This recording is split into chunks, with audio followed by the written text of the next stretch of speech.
तीखा अने चटपटा भूंगळा बटाका बनाववा माटे एक मोटी चमची तेल एड करशुं, लाल मरचुं पाउडर, अर्धी चमची नमक एड करशुं, अर्धुं फाडुं લીંબુનું एड करशुं અને સારી રીતે બધું મિક્સ કરી લેશું।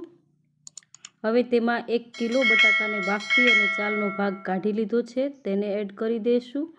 તેને સારી રીતે મસાલાથી કોટ કરી લેશું બટાકાને।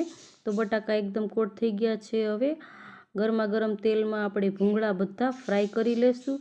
તો બધા ભૂંગળા થોડા થોડા કરી અને ફ્રાય કરી લેશું। હવે કડાઈમાં મોટી ચમચી તેલ એડ કરશું, અડધી ચમચી હિંગ અને લસણની પેસ્ટ એડ કરી અને થોડું પાણી એડ કરશું અને સારી રીતે કૂક થવા દેશું। હવે તેમાં બાફેલા બટાકા છે તેને એડ કરી દઈશું અને તેને સારી રીતે મિક્સ કરી અને 2 મિનિટ સુધી કૂક થવા દેશું। હવે અડધી ચમચી સંચળ પાવડર એડ કરશું, તેને સારી રીતે મિક્સ કરી અને ગરમા ગરમ ભૂંગળા બટાકાને સર્વ કરીશું। વિડીયો ગમ્યો હોય તો વિડીયોને લાઇક કરજો, શેર કરજો અને ચેનલને સબસ્ક્રાઈબ કરજો।